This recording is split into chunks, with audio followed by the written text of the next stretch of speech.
So, a very good morning, ladies and gentlemen. Welcome to another installment of Unleashing Success Principles with Professor Dr. Suresh Govind. So, here we are on a beautiful Saturday morning. It's the 30th of May. We hope you're having a great day, and we hope that all of y'all are doing well wherever you guys are. All right. So, very quick, this is our third installment for Unleashing Success Principles. Quick house rules, ladies and gentlemen.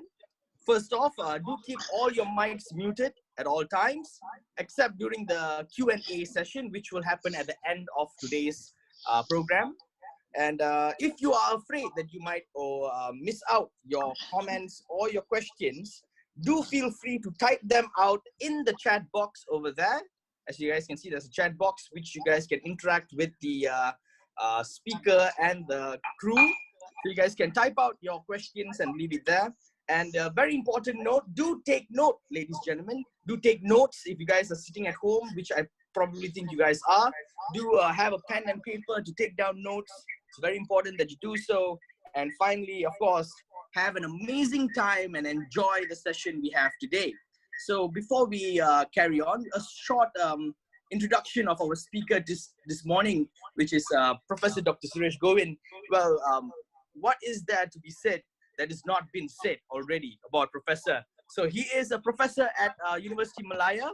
He is also the director of the Sathya Academy for Human Values and also the International Community Engagement Coordinator for the Sathya International Organization. And Professor Dr. Suresh Govind is also an author, scriptwriter, director for various plays, a really huge individual when it comes to various things. So, ladies and gentlemen, without further ado,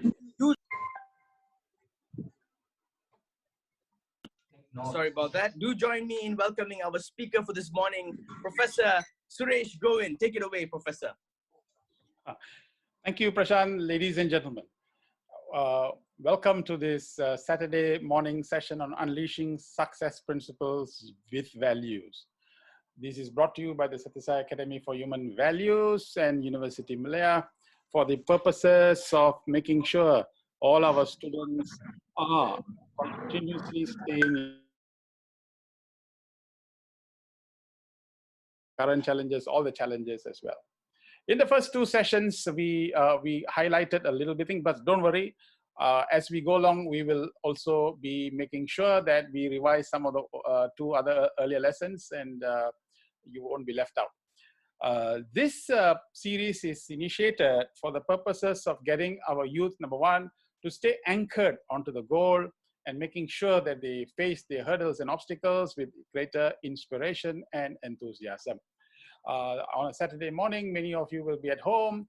This is the lockdown period, or this extended lockdown period, and all this period where we restrict our movements. But this is again another beautiful period in which we can impress in our subconscious mind the incredible zeal and values for life. So unleashing success with values is what we're going to talk about.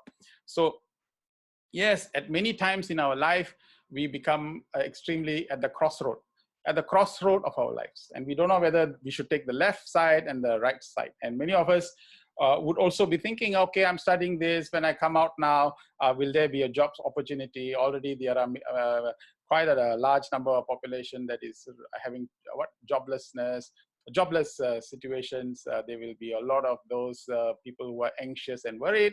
So we will be standing at the middle of this and looking at which road should I take, and we will be confused.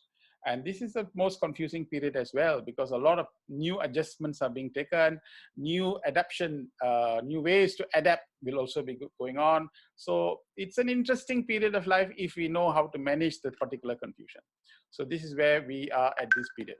So what we are trying to do is that we are going on this highway, and then we have got this this success signposts. And when we take the next exit, we are supposed to reach the success destination. So what we are going to do is we're going to continuously exit 5 times. And today's session is about busting the myths of success that are not true. See, success principles have got some myths. Some of us tend to believe in some of these things, and then we think that this is how it is, and there you are. So we want to use this 1 hour to really smash away some of the myths or some of the beliefs that surround success, which tells us that this is not true. So this whole session is about busting 5 little myths, but they are very powerful belief system that will enable us to go beyond our normal expectations. So everybody can be successful, but there is a principle that follows. Just as there is a law of gravity and everybody obeys the law of gravity, and the only reason why you don't jump out of the 13th floor is not because you're superstitious, it's because of the fact that there's a law of gravity that operates. So because we obey reverentially the law of gravity, therefore we are successfully living on the earth. Like that, there are some success principles that govern successes. And today we want to share with you, and some of these actually have come from my own experiences, and so there's a lot of sharing of those things as we go along. Now, myth 1, the first myth. This is a common thing.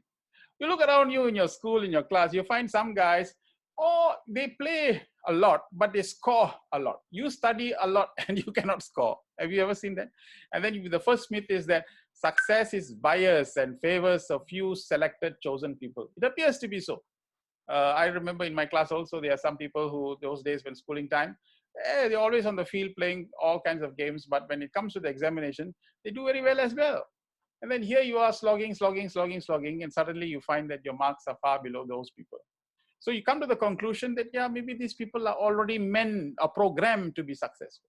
They already got it in their system to be successful. So you conclude what? Success is biased and favors a few selected chosen people. And so it happens that I'm not that chosen one. So I am not supposed to. So I'm just satisfied with my mediocre marks or my normal grades, and we just live satisfied with what we can do. Okay, listen, guys, this is all what I can do. So what do you expect me to do?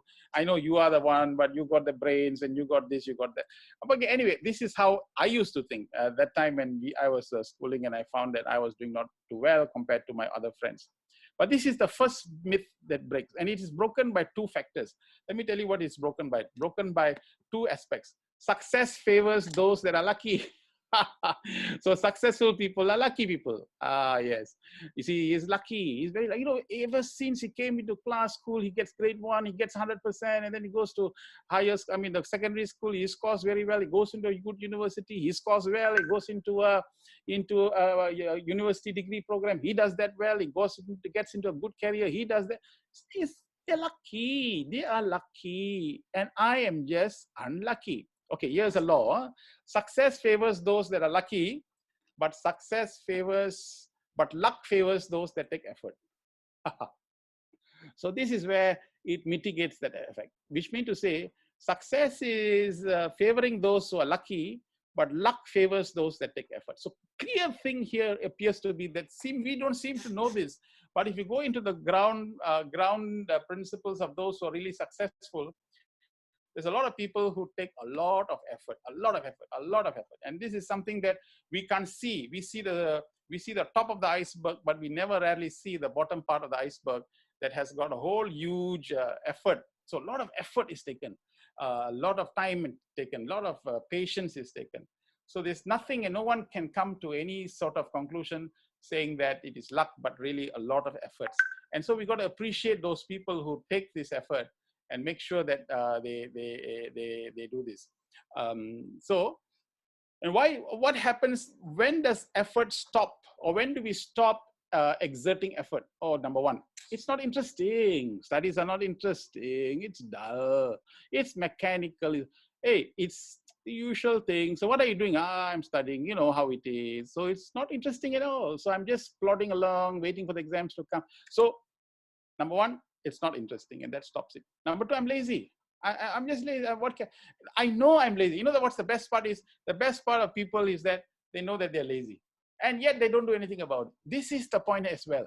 So when we understand that sometimes our effort is not coming out as how it should come out, simply because we begin to become lazy, or we tend to confine ourselves to this kind of attitude, some of these things then gets rubbed off, and this becomes a habitual thing. So I'm lazy. So this is one of the things that stops the effort.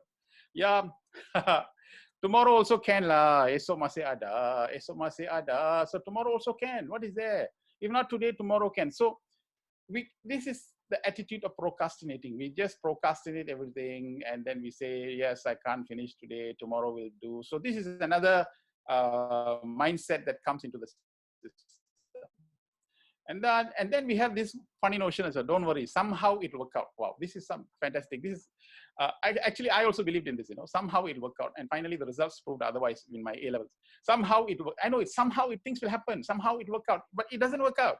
And somehow the questions that the examination they ask, okay, this session, I'm only using examination, but really speaking, anything in life that we do, if we have this attitude that something will work out, you find that we just leave it to chance. So it works out. So somehow or other we take, and we don't take effort.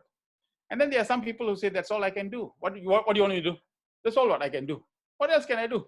That's all I can do. So that's it. That's the limitation of that's all I can do. That's all I can do. That's all. Finish. That's it. Interestingly enough, have you ever seen a car overturn? And the wife, the lady asked the husband to go. No, sorry, the lady asked the husband to go to the supermarket. And when he goes to the supermarket, the wife asked the husbands to carry all the parcels and packages and food stuff and all that kind of stuff. And what happens is that as time goes by, suddenly she's driving a car and the car overturns. And the child is inside the car, and the child is crying, and the oil will drop and the whole car will go on fire. Have you not seen stories, or have you not seen in Discovery Channel and many, many other programs where the housewife suddenly, the lady who will be asking the husband to carry that packet will also be able to lift the car and actually drag the baby out? Suddenly, where did she take that extra muscle? Where did she get that extra strength? Because her yearning is to rescue the child who is trapped under the car, and the car is about to get exploded. So therefore, she gets this incredible amount of strength and incredible amount of energy, and she lifts the car, puts her hand and drags the baby out and saves just in the nick of time before the car explodes. So sometimes that's all I can do is also a great myth. That's sometimes not necessarily is true. Of course, this is the usual, I wish I had more time. And in fact, it is very interesting that some people think that they should have more than 24 hours. But unfortunately, the rule of the game is that everybody has got equal time. So I wish I had more time. So therefore, effort stops there. And then I don't know. Hey, I don't know. What do you want me to do? I don't know. I didn't know. So we just be contented with ignorance. I tried, but cannot get an answer. What can you do? So I tried. I mean, I studied here, I did this, I did that, but I cannot get the answer. So that can be another issue. Okay, I'm plain stupid. Here, this is something that I'm telling you honestly, this is the myth that you need to demark, because nobody is silly or no one is stupid. I am plain stupid is a notion that we ourselves have put into our brain. I am plain stupid. I cannot do it. I'm plain stupid. So it doesn't have, So these are things that we ourselves program ourselves towards saying these things. After waking up late, when do you expect me to finish this work? Yeah, some people have this notion of waking up very late, 10 o'clock, 10:30, 11 o'clock, half the day is gone. And then how can we become productive? So after waking up late, when do you expect me to finish this work? So these are all some traits that stops us from taking the effort. So the effort gets to be interrupted.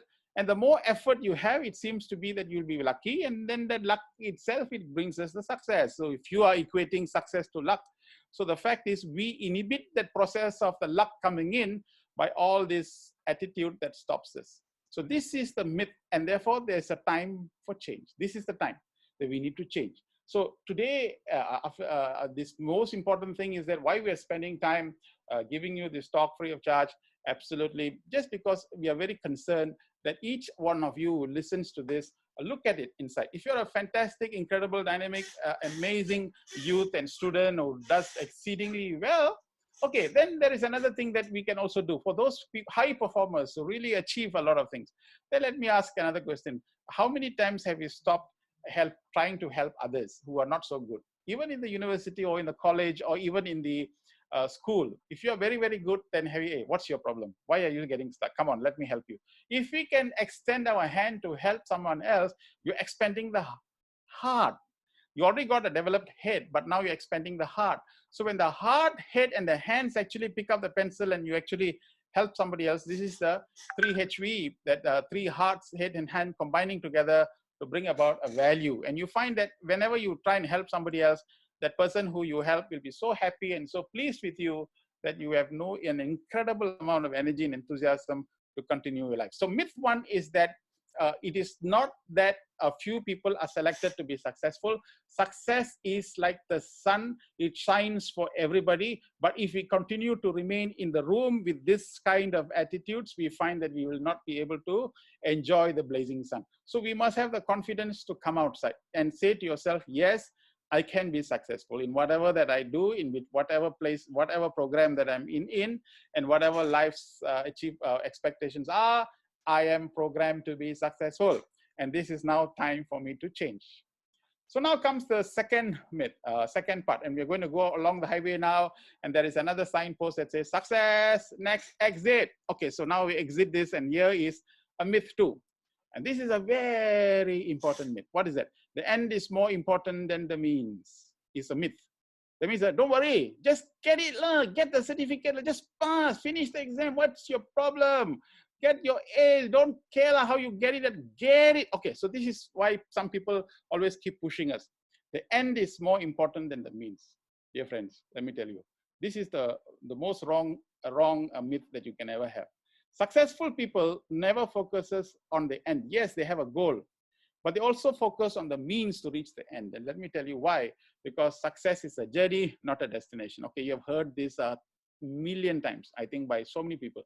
Success is a journey, not a destination. Success is a journey. So even when you read this statement, sometimes we may not be able to contemplate on this statement for very long because it just is a cliche. Success is a journey, not a destination. Success is a journey. Okay. What do you mean by this? Okay, this is a very important part. Success is a journey. What it means is that now this is in the exam. In the exam, somebody is cheating someone, and they are passing the answer slips like this, and then somebody else is getting the thing. So of course, he fills up the right answers because the person who's sitting next to you is someone who has studied. So therefore, you pass the exam. But in doing so, we have now passed, you got the end, but the means seem to be very dubious. So the means seems to be not correct. Now, what happens in such cases when, in this case, what does it implicate? It implicates that A, you're unprepared. A, you're unprepared for the exam, and you're unprepared for the exam. So now, don't forget, dear friends, your school, your institution, your college, and all these places are the best place for you to study, are the best place for you to change, not just to get the marks, but for you to shape your attitude and outlook. Why? Because once you graduate and come outside, it is real life. Nobody is going to be there unless you have got a good boss or someone whom you work for. But how do you shape your outlook if we are not shaping it here? If we shape it nicely, just as how we shape in the gym where we get our six-pack muscles, then we go outside, then we are able to harness whatever that we do and face all the challenges. But if we are not able to do so, what's going to happen is that we may just visit the gym and watch other people exercise. The muscles will not develop in ourselves. So the key thing is that we have got to work at it. So this indication where you're trying to cheat or you're trying to rush because you've not done enough work means that we are unprepared. And if we already have this DNA in our system, lifelong for all the other challenges that you may have and all the other deadlines that you need to keep, you may not be prepared. You may be unprepared. Wow, that's very, you're unprepared because it doesn't come into your system. So this is a good point to indicate why you should be frustrated. I should have been prepared for this. I need not have copied this. Why should I? So there is a dignity in us for us to achieve our successes with a sense of self-dignity. Then of course you have an issue of time management. And this is something that many of our youth have because they spend a whole lot of time on other things. And sometimes the time chases, come on, what's happening to you? Why are you using all this time? Much of the time, sometimes, there's a lot of ways in which you can spend your time. Daydreaming is one thing. Some people can just stare at the empty space for nearly hours. Some people, Facebook, you can keep on going into the Facebook and getting lost in it. Sometimes you can get lost in those frivolous conversations and other things. Your mind, it just occupies, it just finishes. You see, very short time, one day finishes. In very short time, 1 week finishes. And very fast, 1 month, very fast, 1 year. And suddenly it's 10 years, 20 years, suddenly it's passing by. Time passes so fast. So the successful people are very calculative with their time. Yeah, this is your another breakthrough. Successful people make sure that their time is so preciously guarded. It is not dissipated. So time management is a very important. So that indication when the person is passing and you are trying to copy or do something of this nature, it means that you didn't use your time well. That's an indication that you did not use your time well. Then of course, nobody is too busy. It's just a matter of priorities. This is a saying somewhere. It's a matter of priorities that whatever that we are supposed to achieve, it's a priority. So how we prioritize despite all our numerous obligations is an art. And don't forget, after we work in our life, when we go into working place and then we get married, we have children and all this, every of that, from that moment onwards, every day is about prioritization. Which is more important, which is not so important, which is the one that I should give my time, which is the one that I should give my more energy. So all these things come into its place because now I am starting to give priority. So if we learn how to prioritize in our school, college, university, and all this, you'll find you will develop that art. Once you develop the art, you know how to juggle in the daily life, worldly life, in the outside life. So this is where you should learn. And this is the point. Therefore, when someone is doing what you call not so well, look back at the way we are prioritizing. Look at the way in which we are dispensing our time. Look at the way we are managing our time. So this all becomes problems, and that problem will cascade into something bigger in the future. So this is your playground. This is your ground in which you should exercise these muscles. Then, of course, one more thing that we get, what you call a second myth is that there's a power of distraction. Last time there was weapons of mass destruction. These are weapons of mass destruction. There's so many, look at this. So we all occupied. So with so much of distraction in our lives, you find that the focus may not take place. When the focus is not taking place, you find that then we cannot get aligned. We cannot get, we cannot marshal our energy. There's a lot of dissipation of what we call vitality in our system. We become weaker and weaker and weaker and weaker. Then this is where we start to develop what we call stress. So in university, where you have this opportunity and time, so make sure that we give the right time and the right place, and don't become, so the key word here is discipline. Discipline. The discipline is a very important part to success. So success. Okay, you guys, we must have heard of all this discipline. We have to be disciplined. We have heard this. So what's the big deal? So the point here is that what I'm trying to say to you is that extrapolate, or you pull your life in about 15, 20 years time, or 10 years, no need 10 years, even 5 years from now, when you get into the working place, there's going to be a bombardment of things, and the world is changing. So the way we are going to work now will be quite different. So there's more necessity for us to focus and achieve what you want to achieve. So we must be very careful that we do not get dissipated by all these distractions. And you must check how much time is being spent in all these things. It's not, we have to have it, okay, you have a Facebook, yes, okay, it's good, fantastic. Okay, how much time you want to spend? Half an hour, all right, half an hour, then you switch it off. And then never look at it again that day, and look at it the next day, giving half an hour or 45 minutes for whatever. But if you keep on looking at it, then this is where the beginnings of what we call addiction comes in. And whenever the word addiction comes in, then you find that it possesses us. When it possesses us, your life is not in your hands. Your life is in the hands of all these gadgets. So distraction is yet another very big process that loses our focus. And then the second myth that is concerned here is about cluttering. Sometimes it is too confusing, too many things. Because I really pity the generation to now, because of the extreme number of gadgets that they are attached to, their mind and brains are continuously bombarded with so many information that needs to be properly categorized and properly arranged in order to make some sense. But it doesn't happen because it's too much of cluttering. Last week, we had this question where what happens if my mind is cluttered? And we gave this beautiful example. If your mind is cluttered, for example, if your mind is confused and we really don't know what to do, then don't make any major decision at this point of time. Increase the CPU. How do you increase the CPU in the computer? How do you increase the CPU? We suggested techniques. For example, don't focus on this aspect, but connect yourself to things that are outside. The way to do this is to expand the consciousness. How do you do this is that you make long walks, you connect to nature, distract yourself from your present noise that is in the head. But look at the wonderful trees, look at the birds, look at the flowers, look at the garden, look at the lake. Just enjoy the oneness with nature. This is an amazing, amazing technique to expand your CPU. CPU means your computer, the processing unit. So you find that this can change the whole process of information. Connect to your parents. That's a very powerful thing as well. Anything that expands your ability to love more people.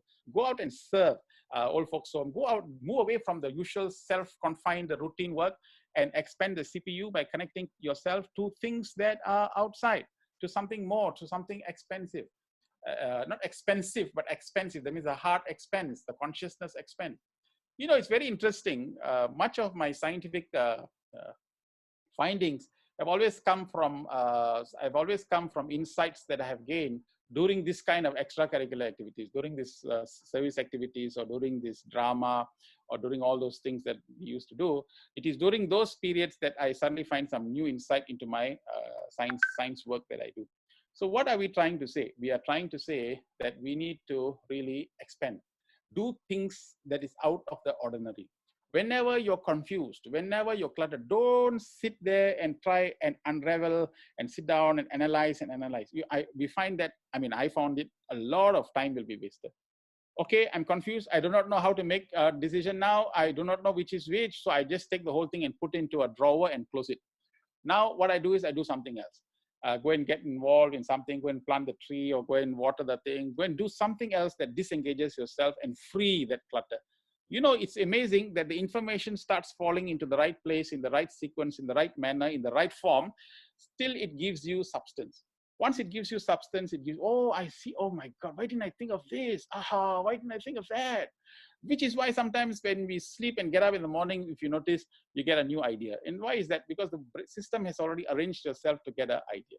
So point here is that don't knock yourself against the wall to find an answer. The answer, when you try and knock a few times, you may not get it. Okay, that's not the time for you to get it. Let go, and you'll find the answer will come to you in a beautiful manner in this. Archimedes did that when he was taking a bath, when he was trying to find out the problem that what is the weight of the crown, and then suddenly he realized the displacement theory in which the water displaced gives you the weight of the crown. And so he got the answer. He ran out of the bathtub almost naked saying, Eureka, Eureka, I found it. It was in the most relaxed state that he got the answer.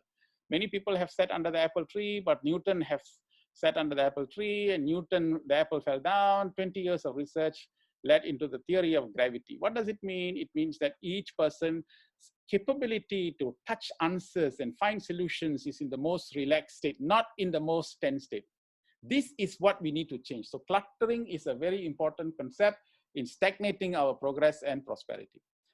This is another process. This is another myth that people have. We always look at the end. So we always think that we go back to the climb. Oh, the exam result, we must get the result.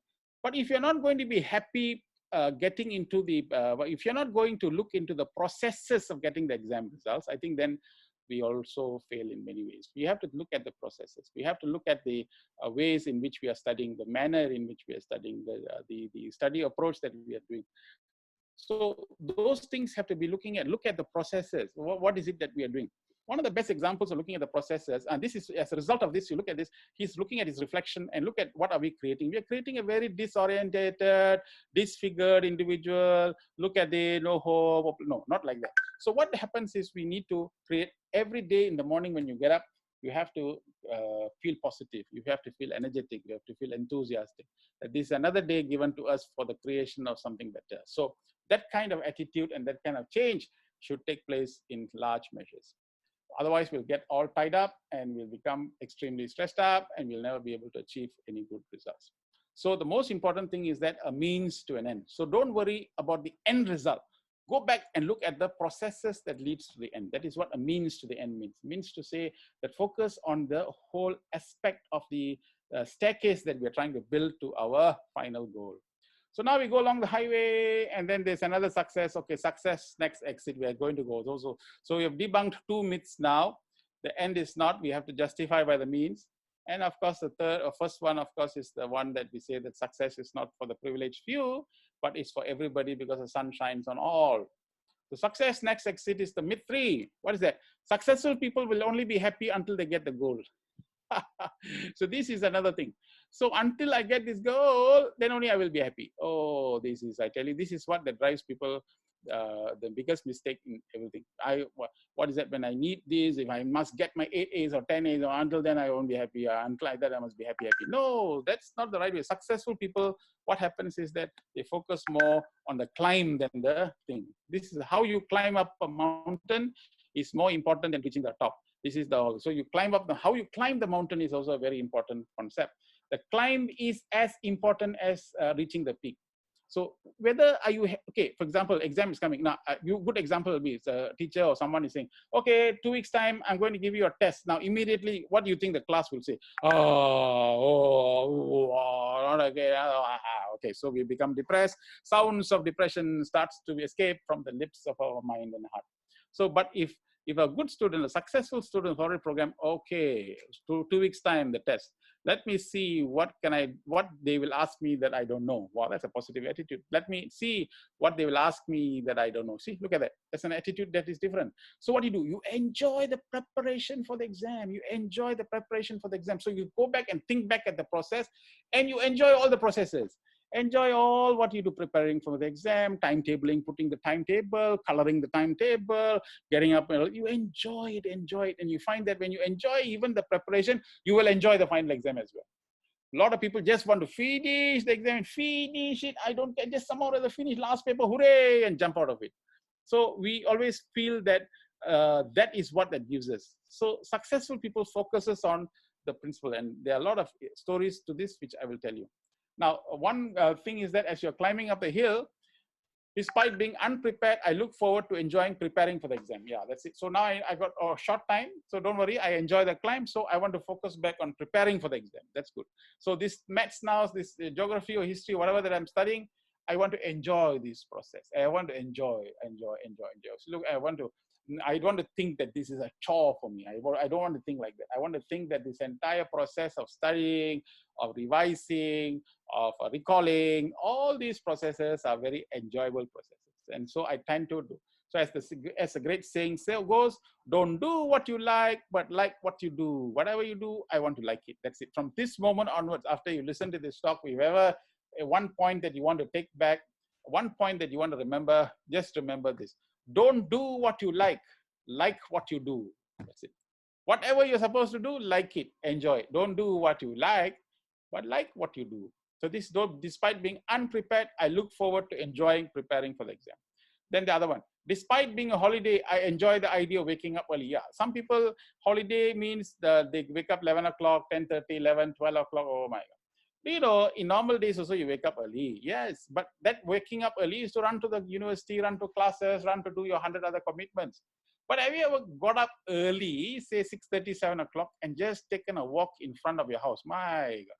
You will see the birds. You will see the birds making sounds, beautiful sounds, and watch the sun rising. It is the most exhilarating experience given to you free of charge by nature. Wow.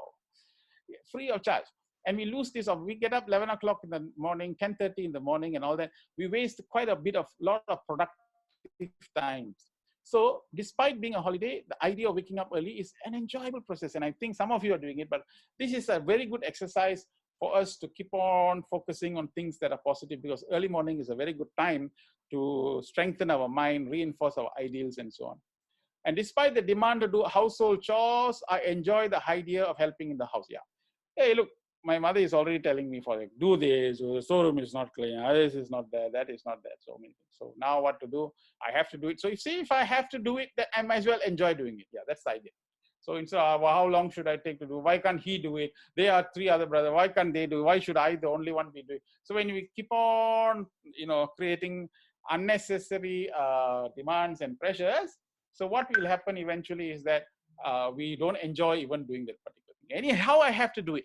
As well, I do it enjoyably. That's idea. So whatever that I'm supposed to do, I enjoy doing it. This is the art of being successful.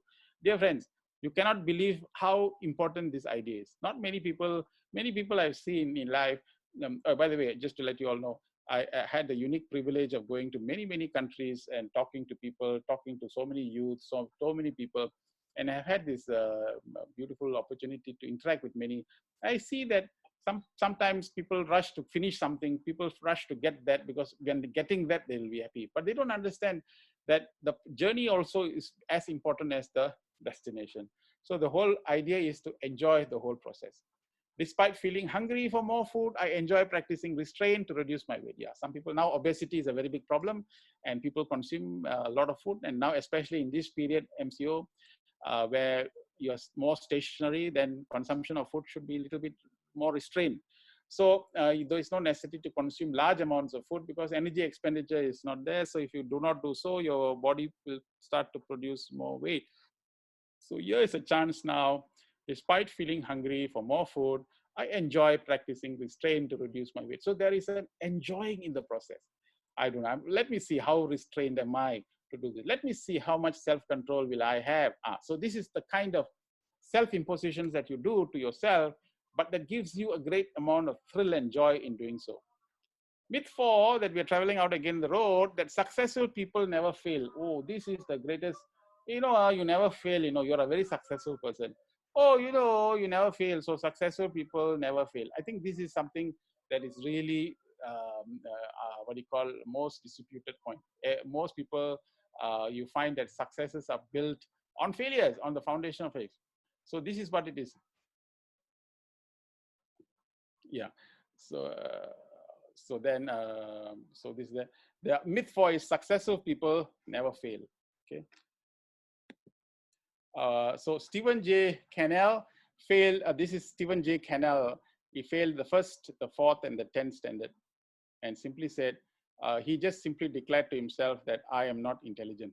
I'm not intelligent. He just said that because he failed the 1st, the 4th, and the 10th standard. So sometimes in life they fail, but then they find something else better in them, and as a result of that, they were able to write 350. He wrote 350 scripts for 38 different shows. Had people at as many as 2,000 people under his payroll, at about 11 novels.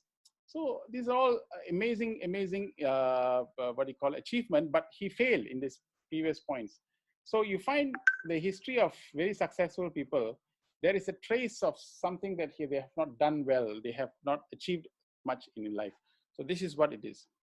So these are the kind of TV programs that you achieve. These are the kind of Stephen. I don't know whether many of you have seen this, but this was those days TV programs. Came Rockford Files, Chips, Primetime Crime. All these are programs that Stephen Cannell produced, and you can see his back history was that he failed 1st, 4th, and 10th. So failure is not really a yardstick.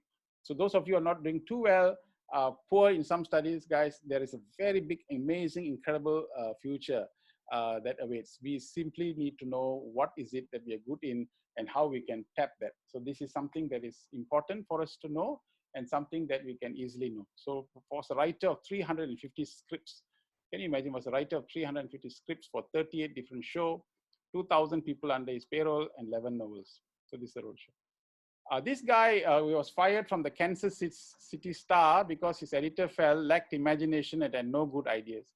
Several more of his business failed before the premiere of his movie, Snow White. He went on to become the guy who redefined American childhood. And this is what we see now. This is the Walt Disney. So earlier in life, he was actually thrown out because he didn't have imagination and had no great idea. Several more of his business failed before the premiere of his movie, Snow White.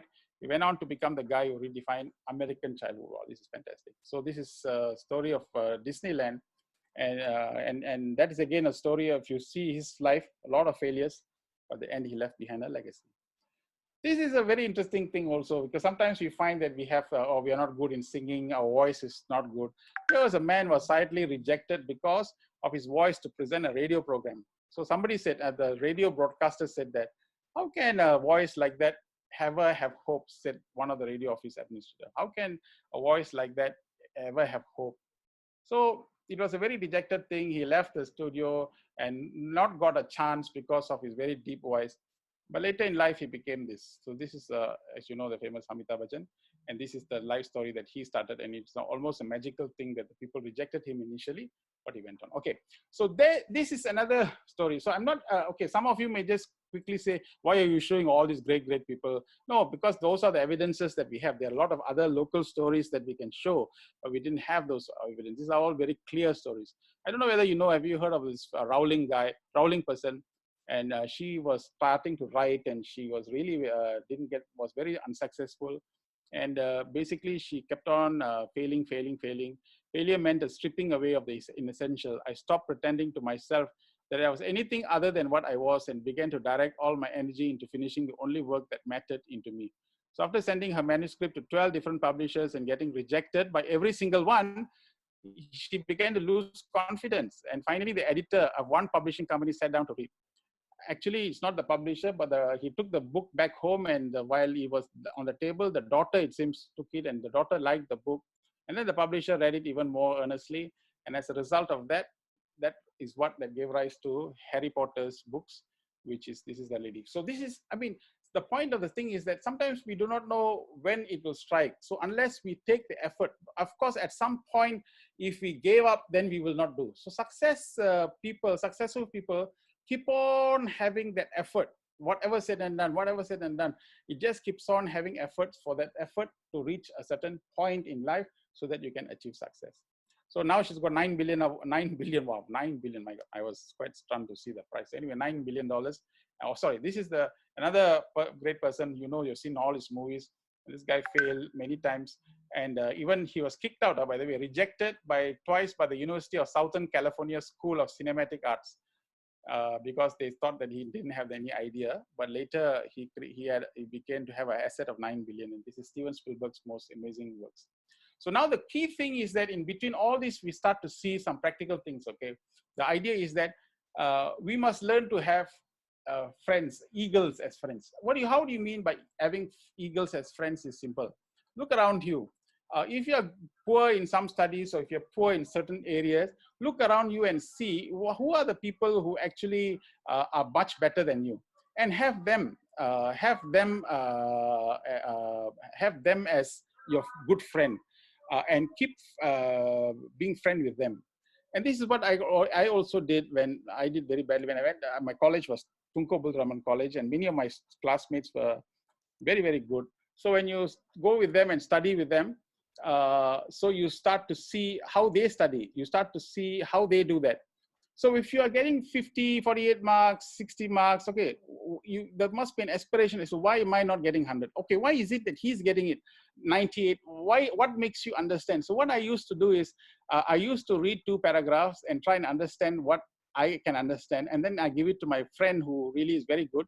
And then I ask him to understand the same paragraphs, and I find out that he can understand it much better and more insightful than I can. So then I start to emulate the way in which he has understood that whole subject. So what happens is you're shaping your interpretation faculty. So this interpretation faculty is a very important thing. What does this implicate? What does this imply? So this is how we give exercises for intelligence. So now what we do is that we don't become like, we become good friends like the eagle. And then we find that we don't, otherwise we'll be having friends who fly at the level of the sparrow. And there's nothing wrong with that, but it will be just at that level. You'll have your own friends or your own colleagues, and you will be just talking like that. But then if you have friends who are like eagles who fly very high, then you will have good thoughts and good tendencies and good values. So look for people who can give you the motivation and enthusiasm to have wonderful, amazing, incredible ideas for you. And the last myth that we want to finish off today is that successful people dream of the vision. No, that's a myth, because successful people dream of the vision, but they go about acting on it, in the sense that they act on it. They act on it. Successful people act on the vision. So if you keep on dreaming, you find that we will just be dreaming. But for us to act, we have to get up and act on it. So when we start getting up and acting on the vision, then this is a different matter altogether. This is something that we start to move away from just dreaming, but we just act on it. And acting on it means every day we get up in the morning, that vision is in our mind. Okay, how do we make this happen? How do we achieve this? So all the time, in whatever that we do, wherever we go, which friends who speak, we will speak this dialogue. So we will always continue to dream of this vision continuously. So it becomes part and parcel of us. So dear friends, you find that all these are actually simple, practical things. It's so, A person who dreams is good, but the dream must continue all the way through in life, in everywhere you go. That is what I really want to do. This is what I really want to do. And you start speaking this language. In back when I was doing my PhD also, when someone asked me, when are you going to finish your PhD? And then I said, within 2 years. And someone said, wow, that's too far. The professor said it's too serious and too fast. And are you sure you're able to finish that? But because I said 2 years and I started believing in the 2 years, I started believing in it. And then I managed to finish all the experiment part and everything else in 1 year and 8 months. So it is possible. It is just that we become conditioned. In the experiment where people did the knee surgery, some people got the knee replacement, but other people were sedated and they were given anesthetized. Sorry, they were anesthetized, and they just went through a placebo surgery, which means to say they didn't really do anything much, not really do anything. They didn't do anything at all, and they found that within a year or so, the people who went through the placebo surgery also had some amazing, remarkable recovery as well. So they found out that the brain has the capability to visualize and capability to replicate and capability to reproduce. So if you keep on rehearsing, success in your head all the time, every time, and keep on rehearsing that you will be this, you will get this, you will achieve this, the brain already starts formulating, the neuron starts connecting, and we'll start moving into another new platform. But the thing is, if we have self-doubting thoughts and we always put something, it cannot be, it's not possible, it's not achievable, all that will happen like that. And then you find that this will become interrupters, and this will start to interrupt us, and we'll start not to progress fast. So successful people have great vision. They start stimulating and emulating these examples, and all the time keep these dreams alive and possible. The real reason is because we only know 20%, 80% we do not know. You do not know yourself. So 80% of the people you do not know, 80% of your own self you do not know. So there's a huge aspect of iceberg that we still do not know about ourselves. So this is what it is. That means they say the huge amount of potentials that we may not have realized. And this is what it is. 20% we are conscious, 80% that we are not conscious. So solution cannot be created at the same level of consciousness that created the problem. So our job is to lift our consciousness and become like the river, that whatever obstacles that you have, whatever hurdles that you have, the river always finds its way and flows down to the ocean below.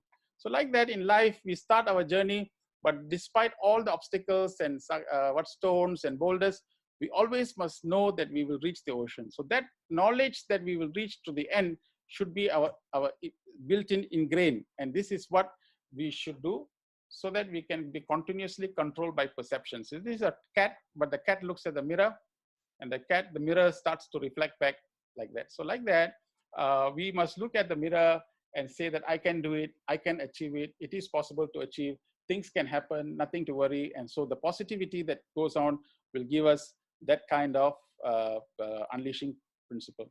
Also, we need to also understand that, of course, different instruments have got different tone and different ways to produce the music, but it is the collective coordination of all these that gives you the melody. So everybody has helped us to become successful. Your parents, your teachers, so many different people have helped you to produce a beautiful melody, and we should be eternally grateful to everyone who has helped us, because we must realize that we are just a moon, and the moon is getting the reflection from the sun. So our strength really is coming from the sun. Sun is our parents, our people who have always given us a lot of love and support. And for successful people, we must continue to remember this powerful force that gives us. So we're just a moon giving the moonlight, but the moonlight gets its light from the sun. So this is the last slide that we have here, just to show you the 5 myths that we have to bust in order to achieve greater and greater success. So this is what we have. Anybody want to share, comment, or questions? Brilliant, Professor. We actually have a couple of questions for you, actually. So shall we begin the Q&A session? Sure, please. All right. So the first question, of course, comes from one of the participants. It goes as follows. As for me, it seems that the effort doesn't seem to pay off. And the challenging part is to know till when. So how can I move forward with the same momentum? So basically not knowing how long will it take. Yeah, so if the stories that I gave you in the failure section, where those people, they didn't know as well. You know how many times Colonel Sanders failed to get the recipe, to get an investment for his recipe for the Kentucky Fried Chicken? How many times I got? Do you know how many times Edison failed in his bulb? How many times? No, they were not told. But they never asked this question. How many times I failed? This person who wrote the Harry Potter story. I think her story is far more interesting. I mean, to me personally, is more inspiring than the book itself, because I can't imagine a person going from one publisher to one publisher, cannot reject, and suddenly one publisher got it and heard it and saw it, and that became the blockbuster. She's getting billions and billions of dollars, and she created a trust fund. She didn't ask how many more publishers should I go before I get the hit success. That particular aspect is directly proportional to the quality of perseverance and the quality of hard, work that we need to put. But she, in all her points, she just said that although in life I was suffering, I did not have much money, but the real joy I had was the joy in writing. You see, it comes back to the formula that the person who's writing the book never wrote it because she wanted to be successful. She wrote it because she enjoyed the writing. This is the point. So when you're taking somewhere and you go to someone and someone rejects you, or someone doesn't give you the right answer, or you don't get the thing, don't worry about it. Just enjoy the process. Enjoy. For those of you who joined for the first time, you don't know, I didn't state you, I failed 2 times. My results were 2 times. I'm a failure. I failed my Form 6 very, very badly. And everybody told me that I had no hope, and that cannot be. Even my career guidance counselors told me that I had no hope in science. Nothing at all.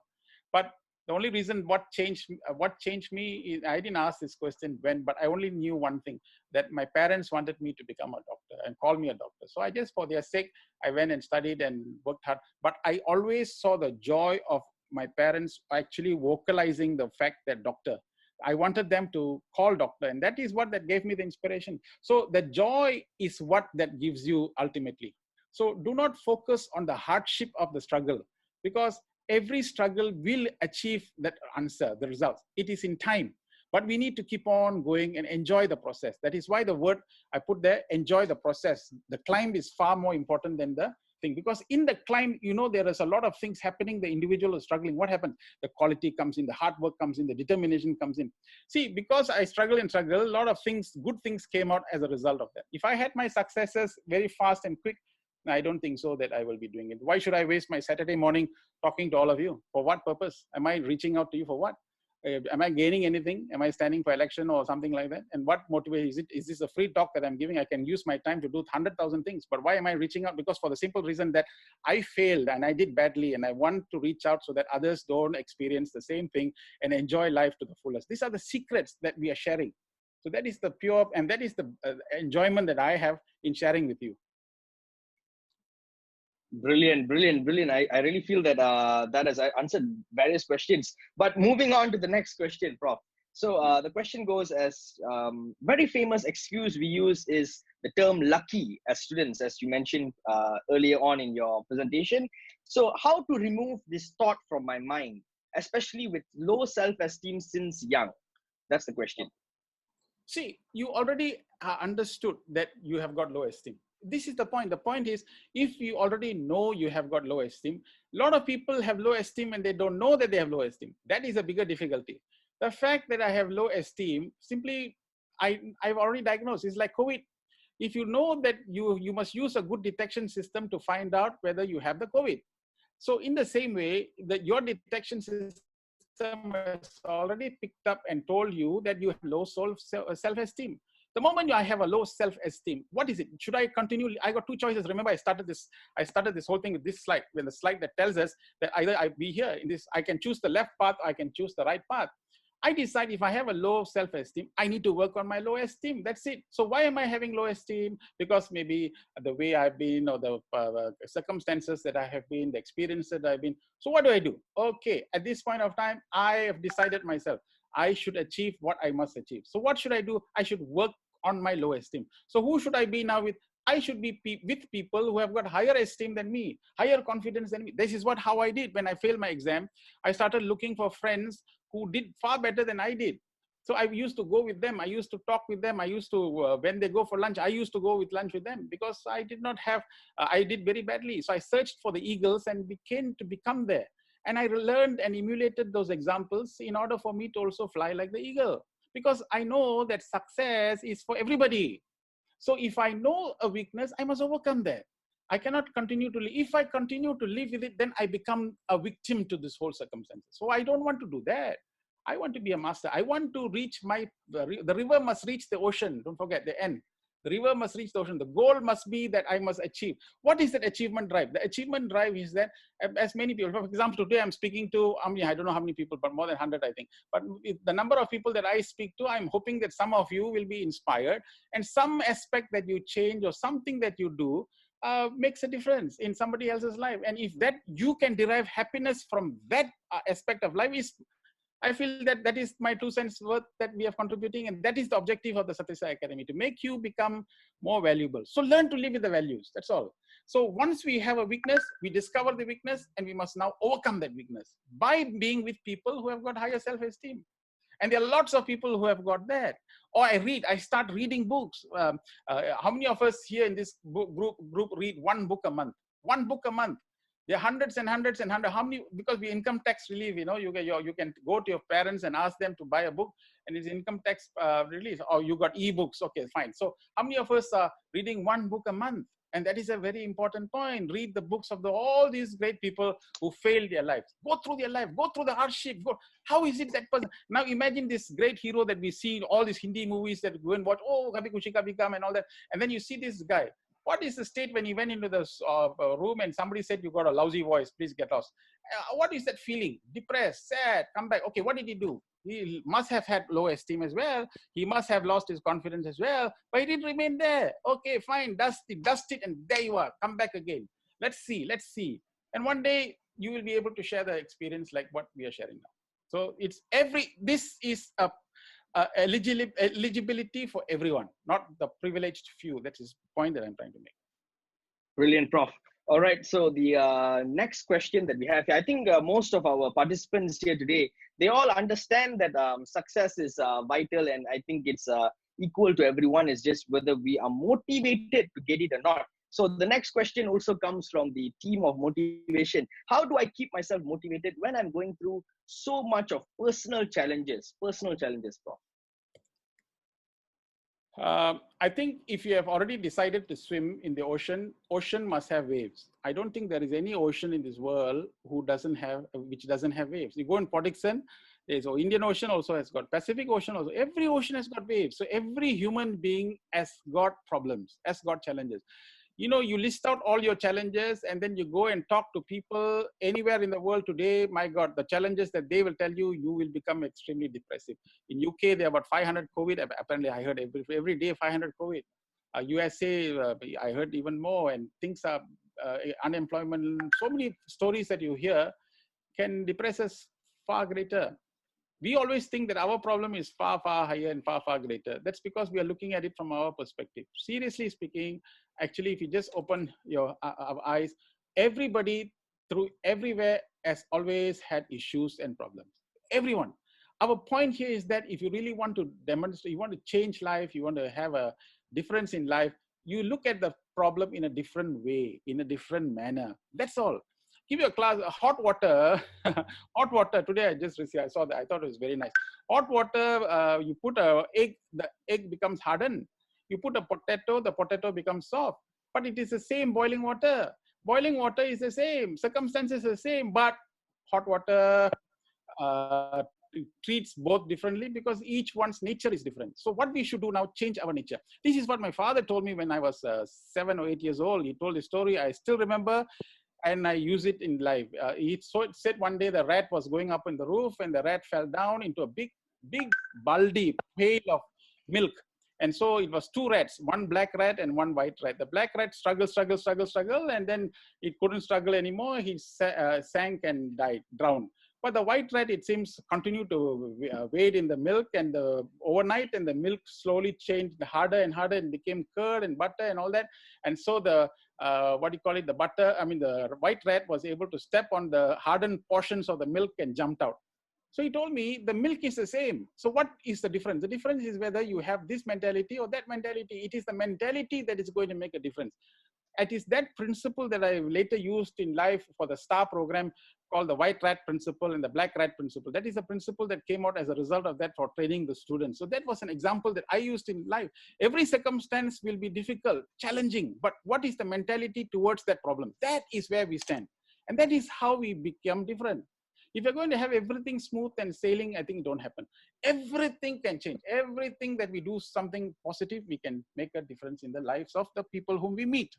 So one's challenges are very important, but look at the challenges, equip ourselves positively, get up in the morning, and then have that attitude to change. Brilliant, Prof. All right, so that's the motivation bit. Now we are going on to another question, which speaks about the self even deeper, which is even when we have goals, we tend to underestimate ourselves or just slowly corrode ourselves because of the people around us. So how do I go about that? Which is why I explained choose the eagles. Point is, who are the people around us? We like to go to people and talk the same language because you know why? We feel comfortable. Yeah. We are comfortable with a group of people and we hang out with. Yeah. So when the people whom we hang out with will tell you certain things and we completely get influenced. Why? Why should we do that? Choose people, choose friends. That the biggest asset you have is your good friends, your good people whom you have. Choose your people well and be with them. So your esteem will be always high. Your confidence levels will be always high. Then emulate the example. Don't you emulate the MTV when they wriggle their legs with a torn jeans and colored hair? Some of us try and emulate that example. Why don't we emulate good examples, good people who have got that industrious outlook, hardworking? So whenever I have tea or coffee with my friends, hey, what did you do last night? Huh? So they'll tell me, oh, last night I went. Oh, what did you do? How many hours you studied? Why you studied like that? Did you watch television? I will always want to see how other people perform because they have something inside them that I am not having. So I emulate that example. I go and study in the library with them. Yeah, with the people. So when my eyes get tired, I lift my head up. I see all my friends putting their head down. I feel so embarrassed. So I continue to study. so therefore, they are the ones who gave me that motivation to do. So search for eagles and fly with them. That is the secret of life. Secret of life. So when you walk around with 5 other people, I just look at the other 4. And if all 4 of them are successful, you will be successful. You got nothing to worry. With all of them at that level, then generally we will gravitate. We will gravitate our thoughts according to the conversation that we have. Yeah, that's it. The kind of conversation that we possess. So our conversation must be higher. Our thinking must be higher. Our feeling must be nobler. Then that's it. Dear friends, the secret of life is do not think that you have come to live. Think every day that you have come to give, not live. You have come to give to humanity, come to give society. You have come here to make a difference. Think like this. Your whole outlook will change. From today onwards, your whole outlook will change. Your whole mentality will change. Your behavior will change. Everything will change if you are on the giving side. Think like this. Oh, what can I possibly give? Give a little bit of time. What can I do? Give a little bit of energy. Come on the giving side. Your whole platform of things will change.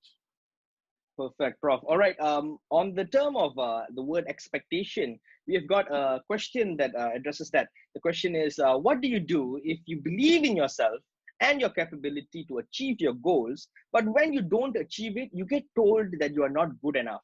And the people that tell you that are the people that are close to you and they helped you to where you are today.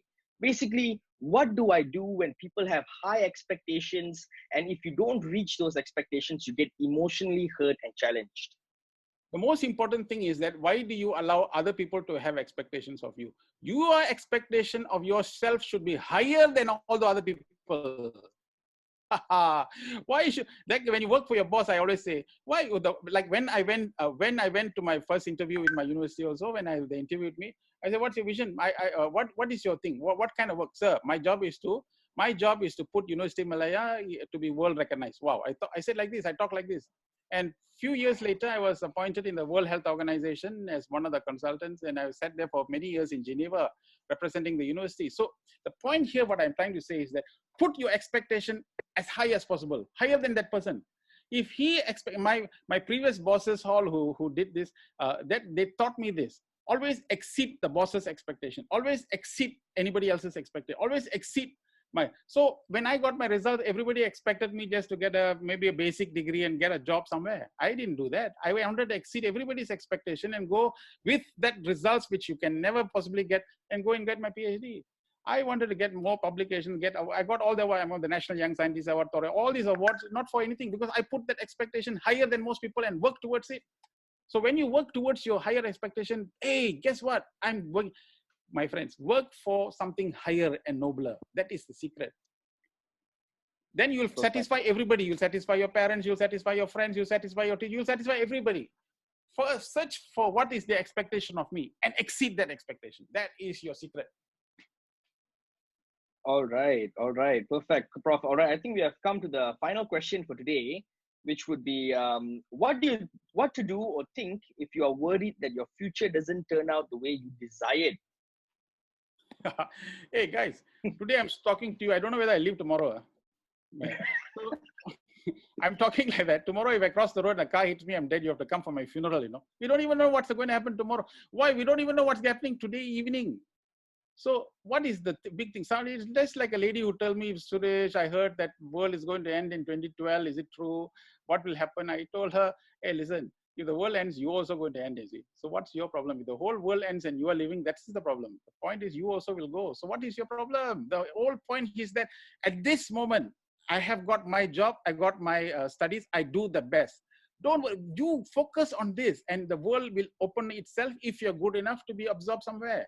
But your mind should not go there and, oh, what happened if I study, the job will be there, this will be there, and worry, and you lose the opportunity of excelling even the present. How can that be? Given what you have in your hand, be the best in what you can do at this present moment, so that the future can have an opportunity to help you out as well. This is the conspiracy theory. You know what's the conspiracy theory? Conspiracy theory is that the moment somebody is hardworking and shows effort, the universal intelligence will conspire with everybody to give you the right position and the right placement so that you can continue to exert the effort. This is how it is. So you look at J.K. Rowling's in her book, she continued to do effort. Universal conspiracy, what? Conspire together to provide her the right opportunity. And that's it, the book got published, Billionaire. Same Steven Spielberg, so many other people. This, if you take effort and do it, effort has got an incredible energy. It will bring the right results. So exert.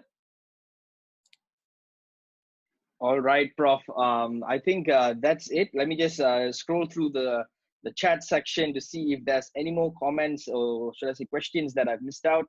Oh, there we have one more. All right, I think all of it is pretty much done. Why don't you, those of you who may have some questions to ask on a personal note or something like that, you have something troubling you, and you can actually email it to me if you want, and you can put my email there, and I'm more than happy to answer you to some of these queries that you have, because my intention is to sincerely make sure that you understand what's happening. So my email is Sai Suresh, S-A-I. Can Sunil? Yeah, I'll type it out. Yeah, I'll type it out. You type it out and give it to everybody, Sai Suresh Govind at Gmail. And if anybody wants to send any point or anything like that, I'll be more than happy to respond to it when I can. Yeah, this is my email. This is my email, so you can copy it and send it to me whenever you want. Prof, we have another question here. I think this is a trivial question, which is, what is your goal for 2020, Prof? Yeah. Okay. My goal in 2020 will be to reach out as many people as I can and give happiness to as many people as I can, and give direction to as many people as I can, and give them a sense of clarity, direction if I can, and help people in this manner, the way that we are doing now. And if I can achieve that, not just for 2020, this should be our life goal, you know. Perfect. Thank you so much, Prof. Thank you so much, ladies and gentlemen, for joining into today's session. We really appreciate your time. And the next session will be scheduled 2 weeks from now, which will be the 13th of June, same day, same time, as in on Saturday, 13th of June, same time.